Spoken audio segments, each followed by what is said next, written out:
Welcome back, everybody. I hope you are doing well. We are going to finish up our section on substance use during this lesson. So last lesson we looked at addiction, we defined addiction, talked about the addiction process, and we also funneled down into a few specific substances. But today we're going to focus on the three most common sources of substance addiction. And if you remember from last lesson, that is number 1, nicotine, number 2, alcohol, and number 3, cannabis or marijuana. Now, I want to be very clear in this lesson. My goal, my job really, is certainly not to tell you what to do, but to give you knowledge so that you can then take that knowledge and then you can make your own decisions, whatever is best for you and your long-term health. We're going to start by looking at cannabis, which is by far the most commonly used illicit drug. Now, it is legal in some states, but it is still illicit in the state of North Carolina, and it is federally illicit. If you look at who's using cannabis, the most common age group is your age group of 18 to 25. Now, I'm going to show you some numbers throughout this presentation from the National College Health Assessment, which we did this year, but the latest data that we have is from fall of 2017. So the first question we asked in this survey was very simply, how many of your peers do you think are using cannabis? Our perceived use was about 90%. So of the 780 students who took the survey, that group thought that 90% of their peers were using cannabis, when our actual numbers were about 22%. So there's a big discrepancy between what we perceive and what is actually happening. That's something that we call social norming. You may have heard of the social norms theory, but this basically says that our behavior is very influenced by misperceptions of how our peers think and how they act. So sometimes we feel like something is happening or that everyone else is doing something when in actuality they're not, but it actually influences our own behavior because we feel like we then have to do it. So cannabis is made up of about 100 different components, some of those being cannabinoids. The one that we hear about the most is THC, and this is the psychoactive substance in marijuana. It's also the illicit substance. So what has happened to THC over the past few decades? We know that it has certainly not gone down, right? It has gone up substantially. So in 1995, you can look at the average THC concentration was about 4%, and now it's actually closer to about 15%.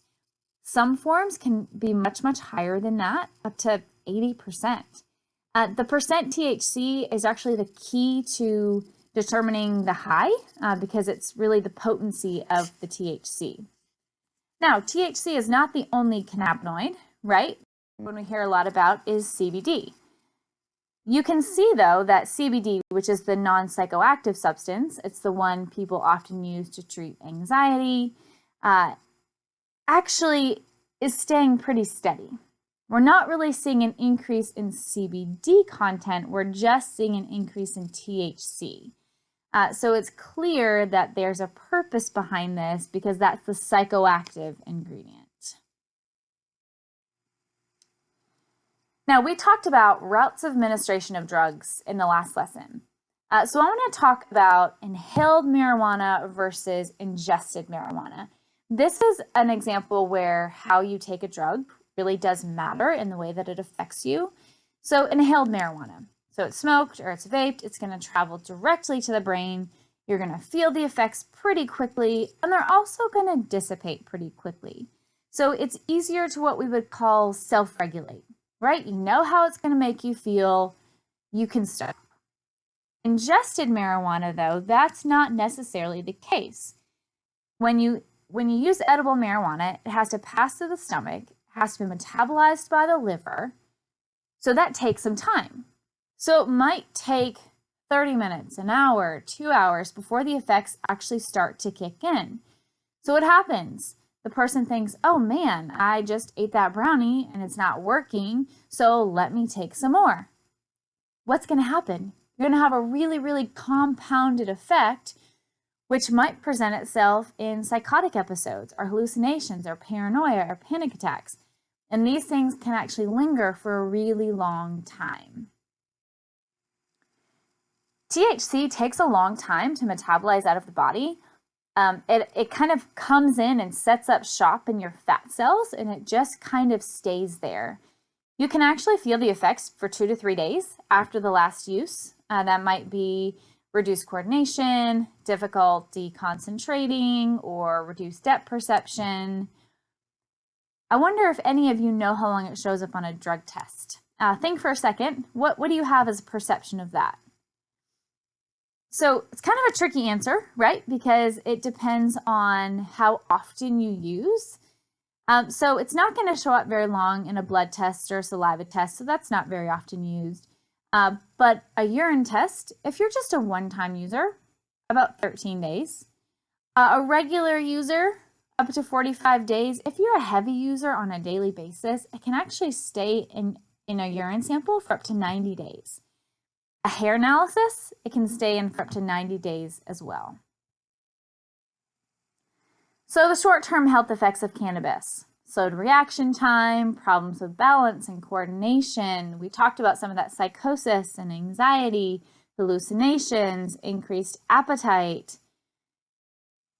Really, on this picture, you can see that THC pretty much targets every area of the brain. The yellow is where THC targets. Long-term effects: increased risk of some cancer, frequent respiratory infection, chronic cough. There's been some evidence that you can lose IQ that you can't get back. There's one kind of landmark study that found that you can lose up to 8 IQ points with heavy use. I've actually posted that study on Canvas if you're interested to read it.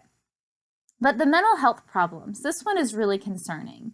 So remember last class we talked about that dopamine release.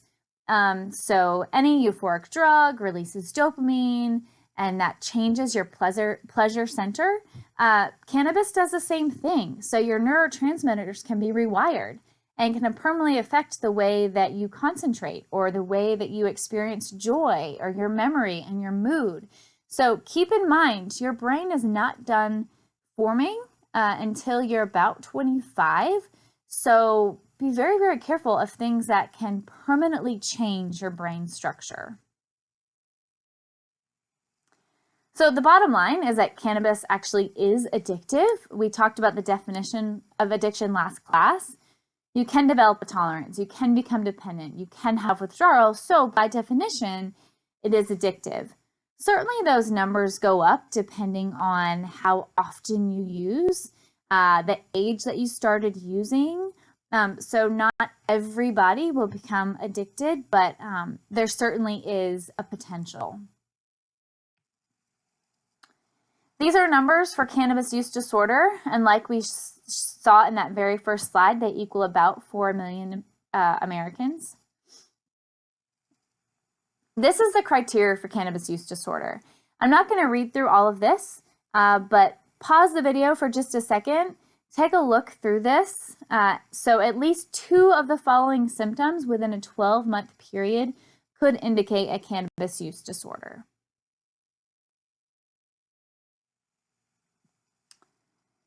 We talked about drug interactions last class a little bit, and I mentioned a few things that you wouldn't want to combine with alcohol: depressants, stimulants. Cannabis is something to be very careful with as well. Everybody may react slightly differently. You really never know how your body is going to react. There's certainly the potential for the effects to be intensified, particularly at high doses of one or both of the drugs. Cannabis is used as an antiemetic, right? For medicinal purposes, it stops vomiting. If that happens when combined with alcohol, that can actually lead to alcohol poisoning. Also, the combination of the two is more likely to cause psychotic symptoms such as paranoia or panic. So we'll just add cannabis to the list of things that we don't want to combine with alcohol. So certainly looking at the other side of the coin, medicinal marijuana, because it is legalized in 33 states, it's legalized for recreational purposes in 11 states, plus Washington, D.C. The issue right now with medicinal marijuana is that the FDA doesn't actually oversee this, so there's no set standard. So you walk into a dispensary, there's really no standard of what the THC level should be. There certainly has been some evidence that it can reduce muscle pain or spasticity, certainly reduce nausea and vomiting by chemotherapy. But because it is still a federally illicit substance, our research is pretty limited on medicinal marijuana. Okay, so we're going to move on to tobacco and nicotine. This is a subject that you've probably heard many, many times before, so we'll just hit the highlights. So first, let's look at our numbers. So remember that National College Health Assessment. What did we think people were doing? So our perceived use, about 74% of our other students are using tobacco products. In actuality, the numbers we got in that assessment were about 12%. So huge discrepancy, right? Certainly that social norms theory coming into play. Now, you don't see a whole lot of people walking around campus smoking. Now, this only refers to tobacco smoking, right? So we're not talking about vaping here. We're just talking about tobacco products. So you don't see a whole lot of students walking around campus smoking. So when would students typically say they smoke? When they drink, right? So I'm not a smoker except Thursday, Friday, Saturday. Let's throw Wednesday in there because we're talking about Wake Forest, right? If you're just that social smoker, are there still health hazards? Yes, absolutely. There are no safe ways to take tobacco products. Cigarette is certainly our most common form of tobacco use. So something to understand, one cigarette has about 7,000 chemical substances in it. 70 of those we either know or we suspect are carcinogens. They deliver a strong dose of nicotine. Nicotine is actually the thing that causes you to become addicted. It's a very, very addictive substance. So again, no safe way to take a tobacco product. All right, so nicotine. Nicotine, again, is a highly addictive substance. It's a psychoactive substance. It's actually a stimulant. So what does that mean? It raises your blood pressure. It raises your heart rate. It has a stimulant effect, which is actually really interesting considering most people would say they smoke to calm down, to de-stress, right? Here's the thing about nicotine. You build a tolerance very, very, very quickly. So when somebody feels that de-stressing, they're actually in withdrawal from the nicotine. Okay, that's the kind of coming down from the stimulant. That's what they're feeling.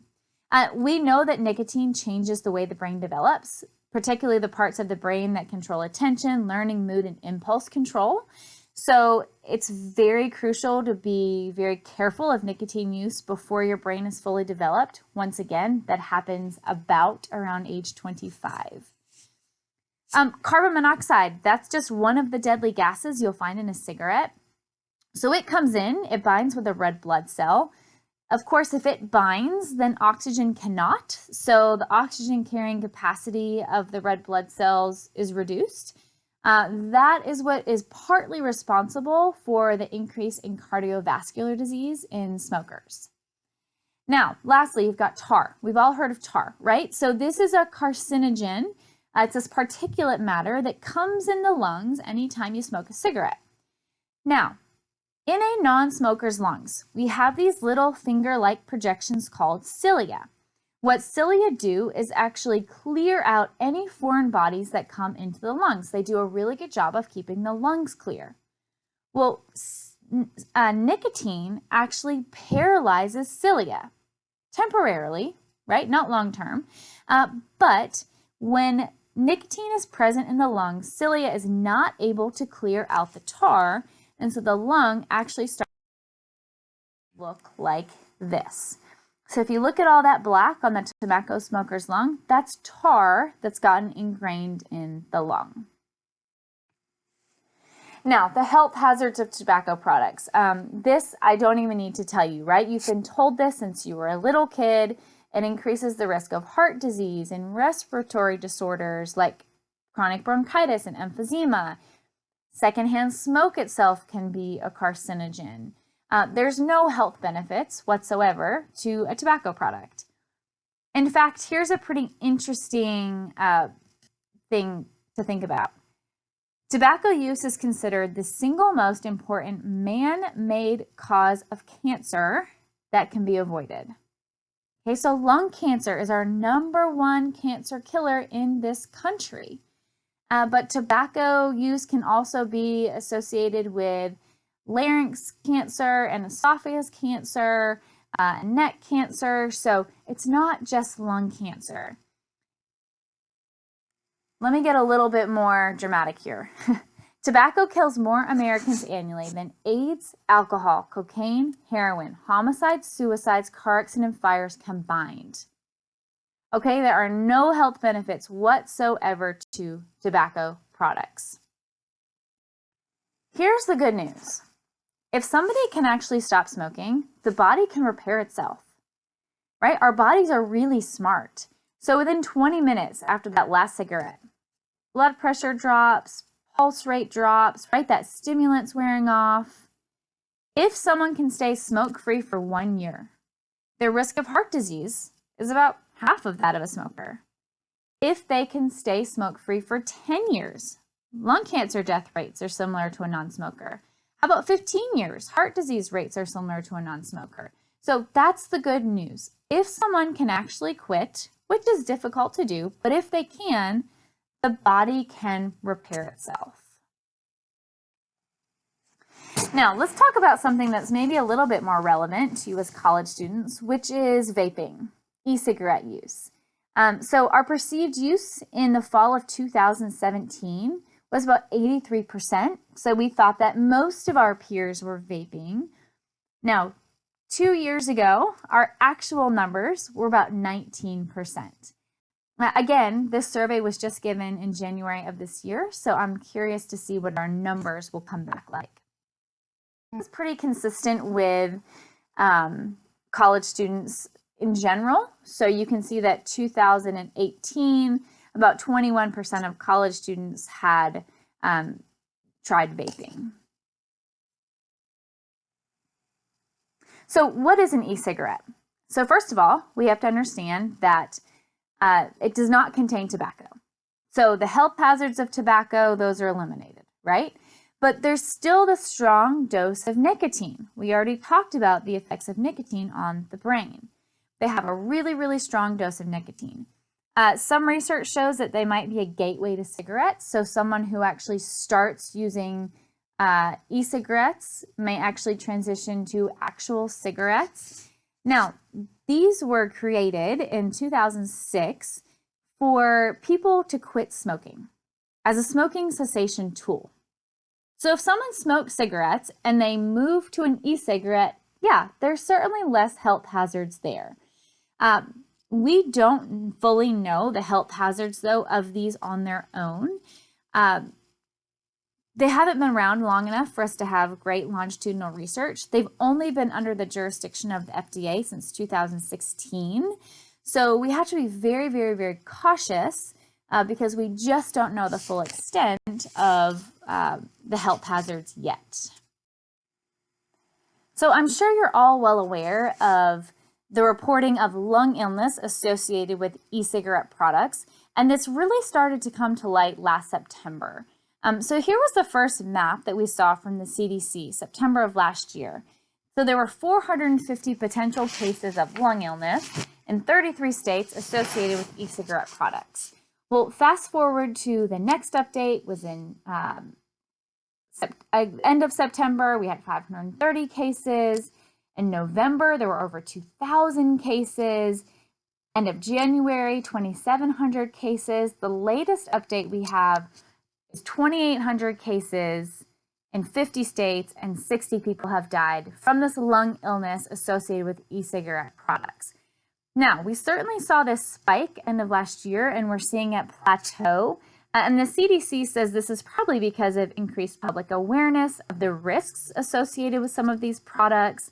Law enforcement is taking more action related to illicit products. And they've also started to identify potentially what was the cause of this. So what they think is that vitamin E acetate, often found in THC containing e-cigarettes, is strongly linked to this lung illness. Still, they want you to be very careful. They suggest that adults who do not currently use tobacco products should not start using e-cigarettes. So we really need to use these products with caution, or err on the side of caution and not use them at all, because we do know of all the risks of nicotine and brain development. All right, let's move on to alcohol. This may be the most relevant in college students. And again, I know you've heard a lot about alcohol at Wake Forest, but there's a reason for redundancy in the curriculum. Let's start with some numbers. So these were the National College Health Assessment numbers. So first, looking nationally. So we surveyed almost 50,000 students, and 62% of them reported having consumed alcohol in the past 30 days. Our perceived use, pretty much everyone, right? 97%. In actuality, our numbers were about 75%. So very consistently over the years we've done this survey, we have found that about 25% of our student body chooses not to drink alcohol, which of course is a very responsible choice. So just as a quick refresher, ethyl alcohol, or ethanol, is the intoxicating substance in a beverage, and we measure a drink by its proof. Okay, so percent alcohol is half a proof. So if something is 80 proof, that means it's 40% alcohol. If it's 100 proof, that means it's 50% alcohol. Why does that matter? That matters because the lower proof is going to produce lower or fewer alcoholic effects. So to make sure that we're on the same page about what is a standard drink. So take a second and read through these choices and kind of think to yourself, which one of these do you think is a standard drink? If we were in class together, we'd do a little quiz, but I'll just have you do it on your own.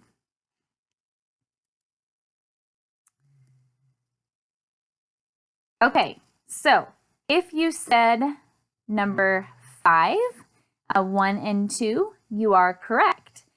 So number 3 should actually be 12 ounces. So we're talking about a standard drink.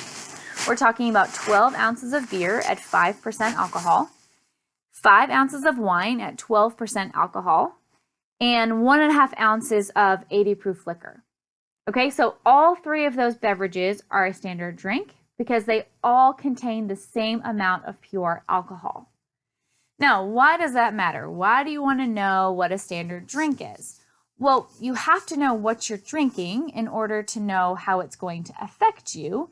And it may be easy to do if we were always drinking out of a beer can or a wine glass or a shot glass. But you may walk into a party and see something more like this, okay? If this cup was filled all the way to the top with beer, you would have about 1 1/3 standard drinks. Okay, how about if it was filled with wine?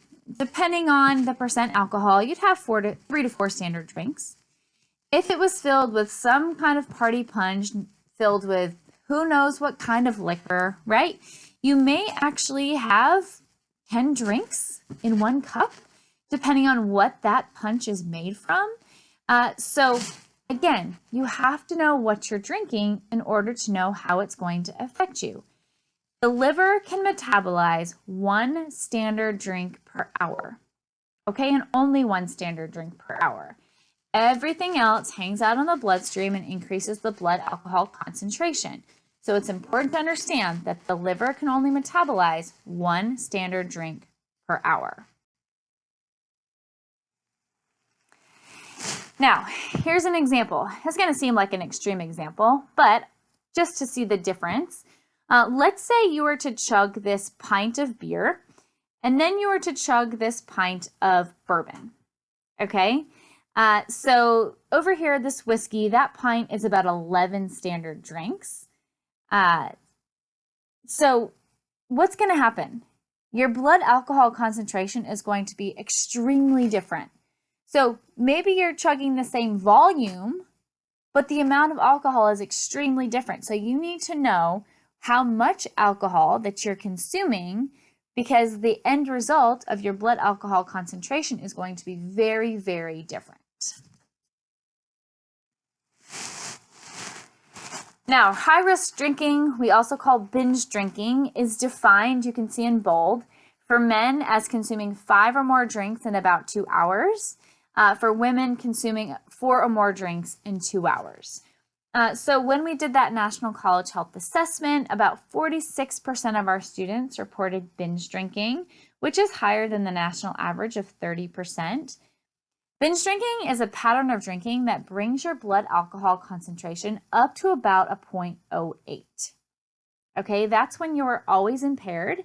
Binge drinking is where we start to see negative things happen. So again, we have higher rates of binge drinking on our campus than nationally.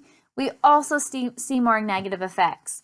So take a look at this chart. On this chart, the blue are national numbers and the green are Wake Forest.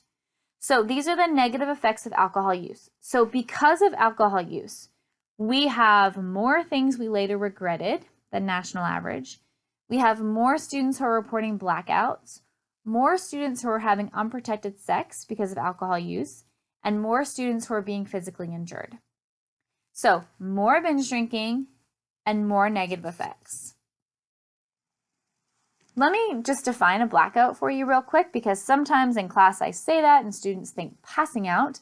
But what that is the inability to transfer things to long-term memory.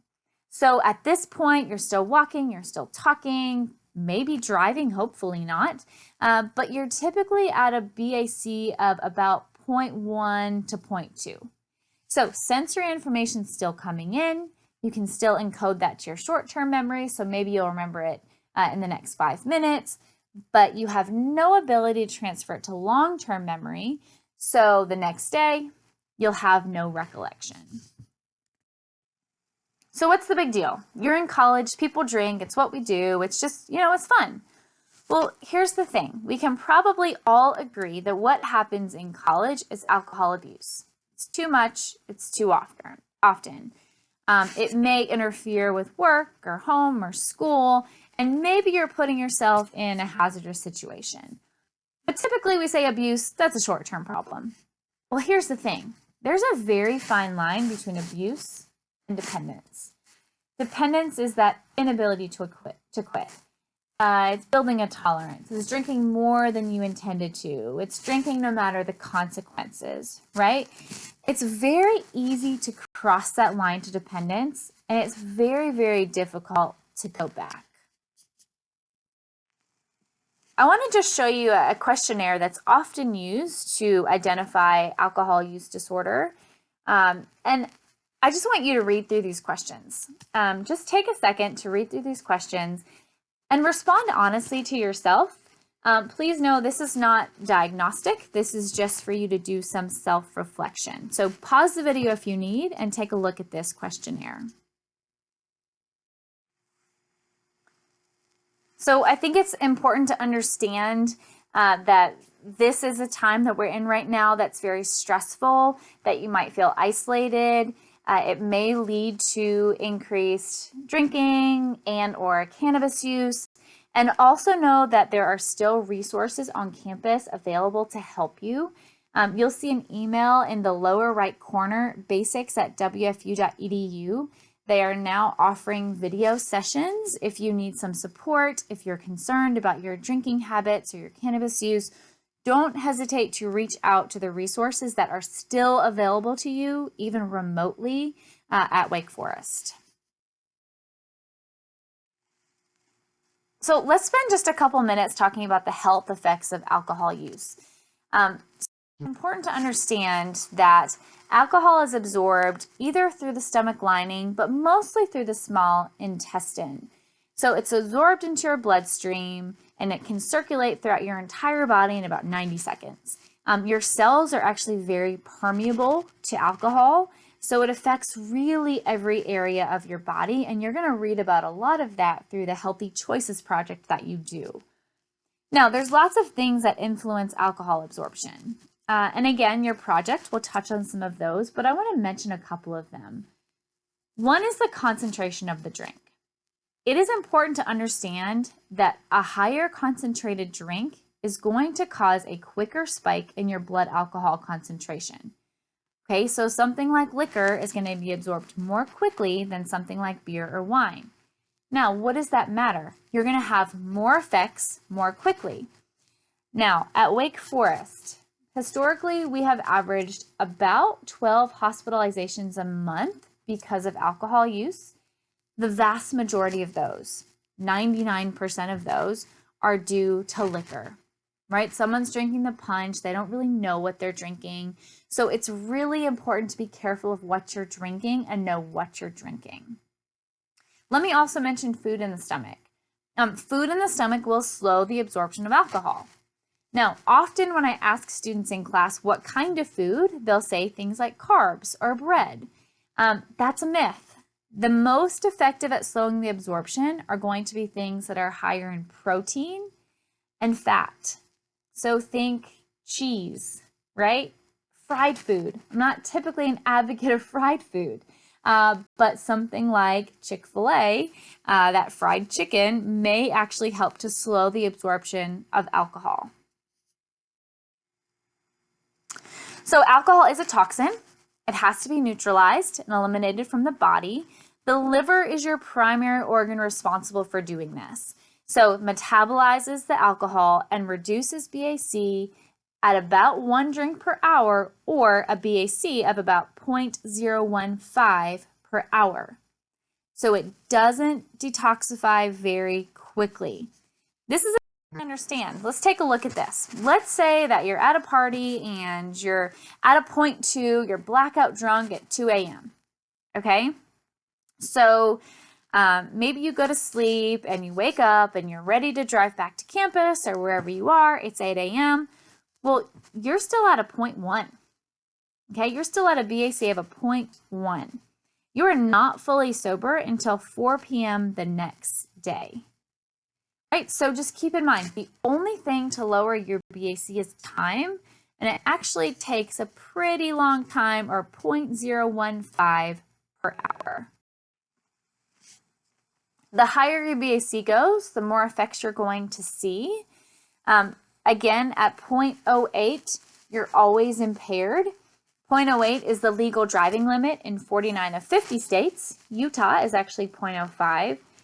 However, in the state of North Carolina, if you are under 21, the legal driving limit is a BAC of 0, right? We're a zero tolerance state. So even at a 0.01, you could still be charged with a DUI. So we often talk about the sweet spot of alcohol. Okay, so if you are someone who chooses to drink alcohol, you want to be able to track your BAC, and you want to try to keep your BAC at about a 0.05. That's the point where you might have some lowered inhibitions, you might be a little bit more social, but you're not going to have the negative effects. Everything past that 0.05, 0.06 is negative, right? So if you can keep it at a 0.05, so track your drinks, get to a 0.05, 1 drink per hour after that, you're not going to get hungover, you're not going to get sick. So we call 0.05 the sweet spot of alcohol. You'll look at this in your project, but men and women are affected differently by alcohol. So biological sex plays a role. But if a man and a woman of the same body weight drank the same amount of alcohol, the woman's BAC is typically going to be about 30% higher. Now, this is our concern, right? Alcohol poisoning. So what are the signs of alcohol poisoning? You've probably heard this acronym before, but we talk about CUPS: cold skin, unresponsive, puking, slow breathing. You want to know these signs, okay? Here's the reason you want to know the signs of alcohol poisoning. The amount of alcohol that causes you to go unconscious typically you're at a BAC of about 0.35, is dangerously close to the fatal dose of 0.4. Once you get to a 0.4, you have about a 50-50 chance of living and dying.